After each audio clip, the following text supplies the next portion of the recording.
Να θυμηθούμε μερικά βασικά πράγματα από την ομαλή κυκλική κίνηση που διδαχθήκαμε στην πρώτη λυκείου. Μια κίνηση που είναι ιδιαίτερα χρήσιμη όταν συνδυάζεται με τη μελέτη των αρμονικών ταλαντώσεων. Ένα σώμα λοιπόν λέμε ότι εκτελεί ομαλή κυκλική κίνηση όταν κινείται στην περιφέρεια ενός κύκλου, έτσι ώστε το μέτρο της γραμμικής του ταχύτητας να παραμένει συνεχώς σταθερό.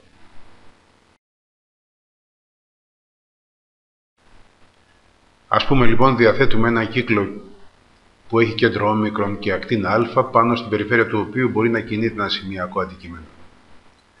Για την κίνηση αυτή θυμόμαστε ότι έχουμε ορίσει δύο ταχύτητες. Η μία είναι η γραμμική ταχύτητα, που ορίζεται σύμφωνα με τα γνωστά ως το πηλίκο ΔΧ προς ΔΤ, δηλαδή για μια ολόκληρη περίοδο η ταχύτητα είναι 2π επί α, το μήκος του κύκλου προς την περίοδο, και επειδή η συχνότητα με την περίοδο σχετίζονται μέσω της εξίσωσης έφυσον 1 δια τ, προκύπτει αυτή η εξίσωση για την ταχύτητα, η οποία ταχύτητα είναι συνεχώς εφαπτωμένη στην τροχιά σε κάθε σημείο που βρίσκεται το σημειακό αντικείμενο.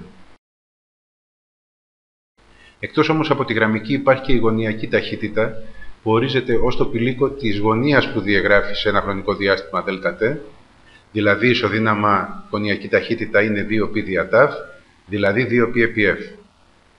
Η κατεύθυνση της γωνιακής ταχύτητας είναι πάντοτε κάθετη στην διεύθυνση του κύκλου, προς εμάς ή από εμάς προς τον κύκλο, ανάλογα με το αν το σημειακό αντικείμενο διαγράφει τον κύκλο αριστερόστροφα ή δεξιόστροφα, σύμφωνα με τον κανόνα του δεξιού χεριού. Και η σχέση ανάμεσα στη γραμμική και στη γωνιακή ταχύτητα είναι v ίσον ω επί α.